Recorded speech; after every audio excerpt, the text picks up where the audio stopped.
Joining us now, ladies and gentlemen, Julio Rivera, host of the Julio Rivera Show. And Julio, welcome, sir. Hey, how are you tonight, Steve? I'm very excited to discuss and tell everybody where, of course, they could see you. Yes, the Julio Rivera Show, hashtag Conservarican on Lanterns Radio Network every Thursday at 10 p.m. Good. Okay. And, of course, I was honored to be on the show last week. I think it was last week at some point, and we'll be on each other's shows again and again. All right. So this whole health issue. You know, Brian Stelter of CNN took the offensive against my friend Sean Hannity for daring to bring it up. You have doctor after doctor, though. Dr. David Samadi of Lenox Hill, Dr. Mark Siegel, and we're going to have a Gimme 5 with a very distinguished the medical professor and doctor from Rutgers University today, Dr. Drew, and others have all expressed concern and would love to see the results of tests and what her condition really is.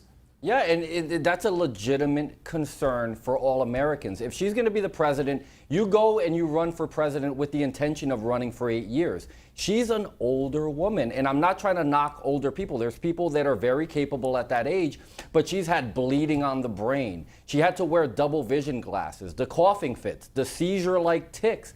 I'm very concerned as to whether or not she can get through 4 years. Don't even consider 8 yet, but just 4 years as the president of the United States with all the pressures of the job. Yeah, and then there's the ridiculousness of back, I think, in April, the media wasn't allowed. The media had to board their plane and wasn't allowed to watch Hillary board her plane. We saw her helped up the stairs, a picture from February. We've seen picture after picture. The seizure medicine pen as well. Well, that's a concern, if that's what it is. That's what it is. I don't know about that one, but I mean, the pictures that we've seen certainly don't lie. Let me let you know that appearance on Jimmy Kimmel yesterday. She flew. She took days off towards the end of last week. She was off for a weekend, and then I guess she flew over the weekend or whatever to Los Angeles to do that hit with Jimmy Kimmel. She bypassed Louisiana. She's not there today. She's doing fundraisers in Hollywood. And she also, while she was on Jimmy Kimmel, not only made a joke of her health, but made a joke of the emails, which more and more that come out make it look worse and worse for her. But here's how it went yesterday with the email situation. The State Department, I actually added it up today, and the State Department said that they have to release 15,000 emails by the deadline is a couple of days before the debate. Are you concerned about that? No. I mean, I would be terrified if my emails were released. But I mean, Jimmy, my emails are so boring. Yeah. And I mean, I'm embarrassed about that. They're so boring. And so we've already released, I don't know, 30,000 plus. So what's a few more? Yeah, and Julio, first of all, 877 Newsmax, folks, if you want to join in the conversation, 877-639-7629. This just makes it so much worse for anybody with a brain out there. The Hillary sycophants, Julio, they're going to eat this up. Oh, she was wonderful. But anybody who's concerned about what she did with national security, the pay-for-play, now we find out that over half of the people who were outside of government that met with her when she was Secretary of State gave $180 million to the Clinton Foundation. It's just more and more. And she's like, oh, my emails are boring. I thought she was going to say it was about yoga and Chelsea's wedding again. Yeah, I don't think there's anything boring about emails detailing getting millions of dollars in donations. And isn't it hilarious? Because that she was getting, at the same time, in concert with getting these donations, cutting favorable deals. Is that what she's going to do? Now she's going to make a joke about scrubbing the server. This woman does not take anything seriously. And when you're, quite honestly, in my opinion, and take it for what it's worth, a sociopath, maybe you do think that's funny, and maybe you do joke about that. But the safety of Americans, what happened in Benghazi, the safety of Israel, the safety of the United States is not a joke. Right, and I think she's almost at the point where she can't even distinguish, either it can't distinguish that she's lying or doesn't even try to stop herself from lying. Because when your husband meets with the Attorney General of the United States 1 or 2 days before the FBI director says, no charges, why should you tell the truth? Yeah, there's no incentive to telling the truth. And you know who I really blame this on? The mainstream media has given her a pass on this entire thing. They've glorified Bill Clinton, who was impeached in shame, and he hurt actually the Democrat Party at the end of his term, obviously helping George Bush become president. I only wish that we had an impeachment on Obama helping us in this election cycle, but she should be nowhere near the nomination. She should not be running for president, considering the email scandal, what occurred in Benghazi, and the fact that through the WikiLeaks email, they came to the surface. The nomination was stolen. Yeah. They did everything they could to try to rig the system, as Mr. Trump says, against Bernie Sanders. And what did Hillary do? She immediately upon Debbie Wasserman Schultz's resignation, hired her as the honorary chairman of her campaign. And you talk about the media, they couldn't care less. They couldn't care less about the homophobic, racist, bigoted, sexist emails that were in existence. That's why I wish Donald Trump would go at every rally, would say, by the way, I will not let America forget. Here's one line from the homophobic email. Here's one line from the bigoted, the sexist, the anti-Latinos email. Here's one line from each of those. Hammer it home so the media can't ignore it and the people will be educated. Well, just like Susan Rice getting a promotion after lying about Benghazi. That's how they reward things in the Democrat Party. You go out and you lie for the team and you get a promotion. Yeah, and back to the media, if I've heard it once, I've heard it a million times today on CNN alone about these emails, not the emails, but the revelations by the Associated Press, who, by the way, this information on State Department visits, who Hillary met with, and how many of them were Clinton Foundation contributors, blah, blah, blah. They've been after this information for 3 years. And finally, it was released. But I keep hearing, when it comes to pay for play, from every CNN journalist, they always go to the pro-Trump person or whatever and say, show us the proof. Show us the rock-solid proof that there was anything done favor. Well, you don't have rock-solid proof without an investigation, and that's exactly what Donald Trump called for yesterday, a special prosecutor to find the proof. And I love it because it dispels all these people that are within, the Republican tent, and some of these people we know very well that want to hit on Mr. Trump. If Mr. Trump was really in there to try to help Hillary Clinton in any way, he would not be calling for an immediate investigation. He wants her prosecuted if she did wrong, which there's a lot of strong evidence saying that she did, just as much as any other citizen does. Yeah, and you know what's going to happen. If Trump wins, then guaranteed, if Trump wins, that Barack Obama pardons her, for any future prosecution on his way out the door. She will never, and if she's president, she will never be prosecuted. She will never suffer the consequences for what she has done.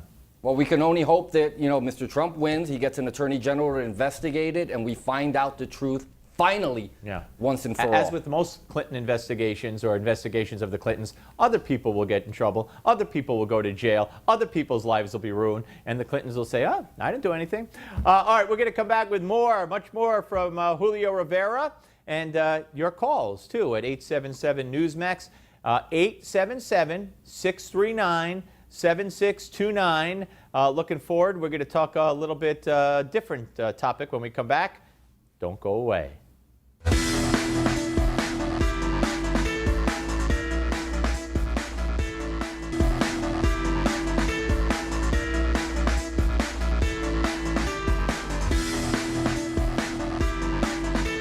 All right, ladies and gentlemen, we're back with Julio Rivera and your calls. But first, we're rejoined by Miranda Khan with the latest on Andrea Tantaros' lawsuit against Roger Ailes at Fox News. Steve, Fox News and talent Andrea Tantaros have been embroiled in a legal clash over her contract since April. Now Tantaros is ratcheting it up a notch.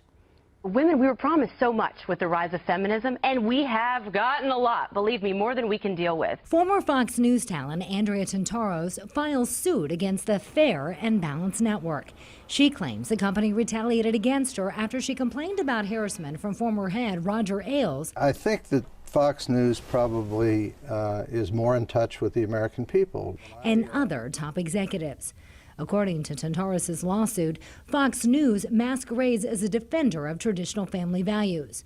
But behind the scenes, it operates like a sex-fueled Playboy Mansion-like cult, reported by the New York Times. It is going to be pretty shocking. She isn't alone. Former anchor Gretchen Carlson and Megyn Kelly have also spoken out against the network, claiming sexual harassment. I've been truly blessed to have so many supporters. Carlson filed suit last month, prompting Fox to launch its own internal investigation. Ailes has denied any wrongdoing, but resigned from the network in the wake of the probe, with a $40 million exit package. In the meantime, other Fox hosts have come to Ailes' defense. The Roger I know is somebody who's been amazing to me. I've worked for Roger Ailes for 20 years, all right? Best boss I've ever had. New York Magazine's Gabriel Sherman has been following this story since the beginning. Today, he implied on Twitter that Tantaros' lawsuit would soon be followed by others. Steve, back to you. All right. You know, it's interesting as we're rejoined by Julio Rivera here. And of course, he's the host of the Julio Rivera Show on Lanterns Radio Network. He's a Newsmax Insider, conservative activist, and my friend. You know, they're piling on Roger Ailes, who I think is one of the all-time greats. And it's easy to pile on somebody. And it's interesting in the case of Andrea Tantaros. She was up on my show 3 months ago or so. Couldn't have been nicer, talking about her book. And, you know, at the time, the speculation was that she had written a book without telling Fox or whatever, and that's why she was not there. It was a contract dispute. Now, after all the stuff hits the fan, after Gretchen Carlson, she claims, you know, it was a Playboy Mansion mentality, whatever that means. But she also accused, according to a story at Mediaite here, she also accused Scott Brown, okay, the former U.S. Senator from Massachusetts, Scott Brown, of sexual harassment when he was a guest on the show that she was a host on, okay, that he came up behind her. He said, you'd look good at a nightclub. He grabbed her waist. Well, Scott Brown has fired back, and he said, and we don't have this tweet up, but I'll read it to you, completely and totally false. Firstly, I don't go to clubs. Secondly, I had little, if any, contact with Ms. Tantaros and always treated her and every employee at Fox with professionalism. I was unaware of this matter. Thank you for bringing it up to me. That's what he said today. So, you know, anybody can make accusations against somebody, and it's real nice to pile on. But, you know, for my money, I'll take Scott Brown's word. And if I'm taking Scott Brown's word, I don't know. What does that say about the rest of the accusations? You know what? This is all you have to look at. If you look at this self-victimization, this is what this is all about. She was given a great opportunity over there. She's piling on. It's the thing to do apparently now to try to file your suit. And she's filing a suit in connection with there was an issue as far as her having written the book. So I think this is more sour grapes and an opportunity for her to try to enrich herself because there was a problem with her writing the book, which she probably wasn't supposed to do according to her contract. So, right. I mean, everybody's going to try to get their 15 minutes on this, apparently, and it's very unfortunate. And their $15 million. And their $15 million. You know, again, if something happened, if something was wrong, then let the chips fall where they may. Roger Ailes has denied it. Roger Ailes got quite a payment to leave. If he was guilty of all these things, why on earth would Fox feel the need to give him $40 million reportedly to leave? So, you know, I'm just saying it's easy to make accusations. Everybody's innocent until proven guilty. And Megyn Kelly, probably the worst of all, if the reports are true, as has been reported, that she told the internal investigators at Fox that 10 years ago, Roger Ailes hugged me. Are you kidding me? Are you kidding me? He's made you a superstar, and he hugged you 10 years ago? And, you know, I don't even know what to say. Yeah, you know what? It boils down to this. I think for a large corporation like Fox, Fox News, they're part of 20th Century Fox. It's a multi-billion-dollar company. I think that they see an easy path to a quick settlement and a quick couple of $1 million just by opening their mouth. And it's really unfortunate that they're going to do this because ultimately, I think it's going to haunt them in their career.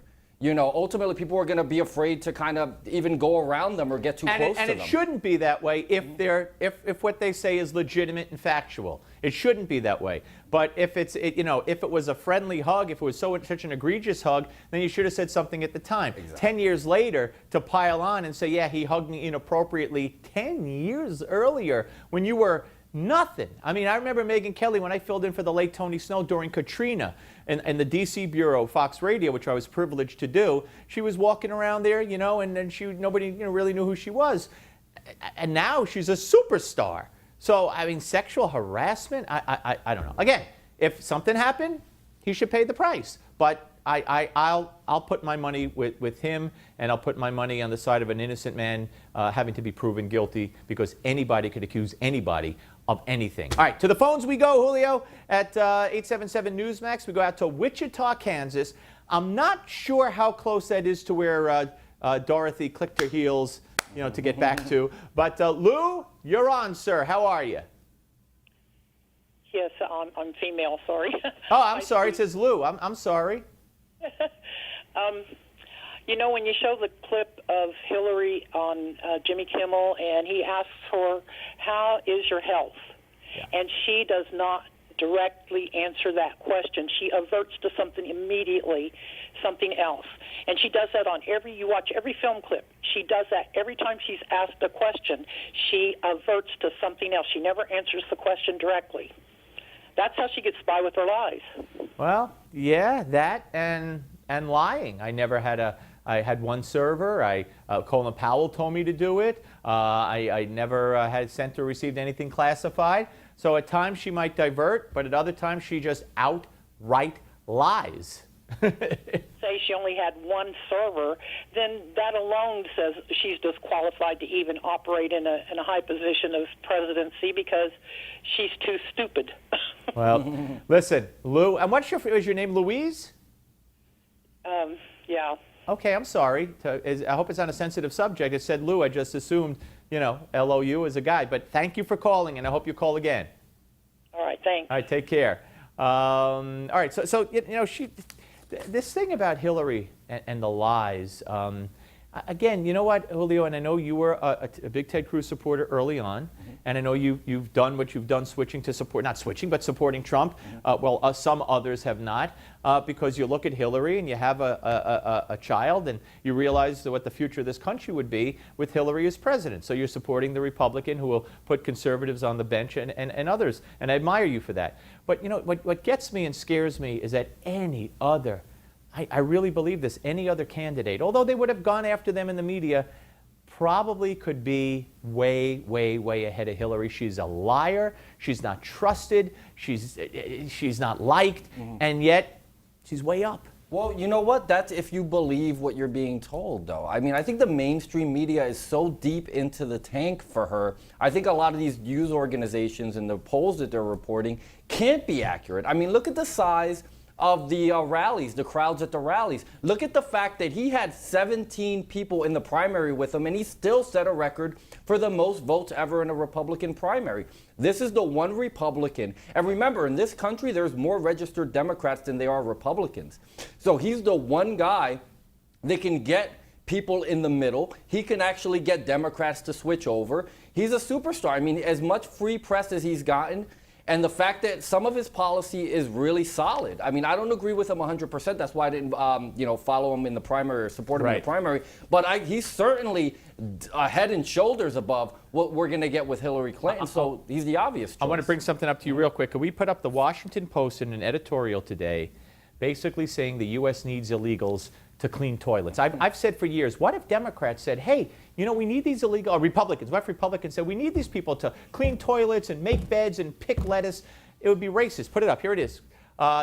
Those including the fact that at least 8 million unauthorized immigrants are employed. Most have been in this country 15 years or longer, and typically they do jobs tending crops, washing dishes, mowing lawns the native-born Americans do not want. We got 30 seconds. If a Republican wrote that or said that, wouldn't that be racist? It would most certainly be racist. It's offensive for someone like me. My parents came here legally, but when they first got here, they worked menial jobs, and that's what happens to a lot of people. One of my best friends, his father is a doctor. When he came here, he took a job washing dishes. Yep. Sometimes you have to do that. Right, and the Washington Post, because they're so liberal, gets away with it. Julio, great to talk to you, sir. Great to see you. And Michael Barone, ladies and gentlemen, will be next, and then Gimme 5. I promise you won't want to miss either one.